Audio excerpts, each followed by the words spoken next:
the love language of God. The love language of God. Every spouse has something that they love, really, and then the moment your spouse recognizes that, they are able to gain access easily into their heart. God said in Proverbs chapter 23 verse 26, "My son, give me your heart and let your eyes observe my ways." God wants us to give us our heart. He wants our heart, not our substance. It is good when we give things to God, substance to God, but He wants our heart. Our offering are, very, very good. We need the offering, but God wants our heart. Solomon gave his heart to God in 2 Chronicles chapter 1, when he went before the Lord, sacrificing 1,000 burnt offerings, 1,000 bulls before the Lord. And that night, the Bible recorded that he did not go home. He didn't go back to the palace. He slept the same place. And the Lord visited him overnight and gave him a blank check. He was able to worm his way into the heart of God because he knew the love language of God.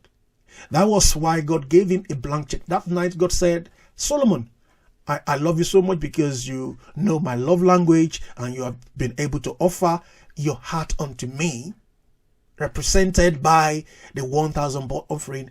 Ask for anything." And God gave him a blank check. And he said, "Okay, God, give me more wisdom. Give me more wisdom.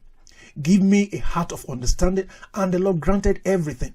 Solomon became the wisest man on earth. And he was able to rule Israel without fighting any war. He had a very peaceful reign because he knew the language of love of God. He knew the love language of God. God wants us to come to Him with our hearts, not our offering. Our offering is good, but He wants our heart more. He wants you and I to be able to wanting to live according to His commands. He says in John chapter 14 verse 15, "If you love me, keep my commandments." If you love me, keep my commandment. That was what Jesus said. And we need to understand the love language of God. He wants our heart. As long as we're able to offer Him our heart with our substance, we are able to get into the heart of God. We need His grace to be able to walk within this love language. We need the grace of God to be able to keep His commandment. We cannot do it by our power. You cannot live according to God's will by your power.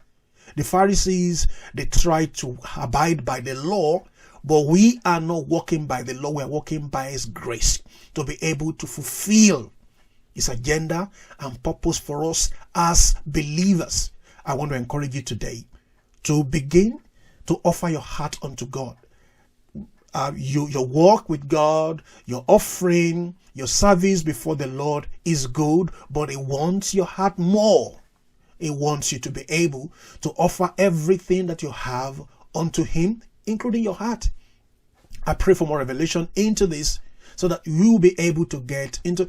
David was called a man after God's own heart because he knew the love language of God. I pray for more revelations of this to you, that the Lord will open your eyes to see and to know what you need to do now where you are to be able to express this love language to God. Thank you for listening. I pray that the Lord bless you and keep you. Thank you for listening. God bless.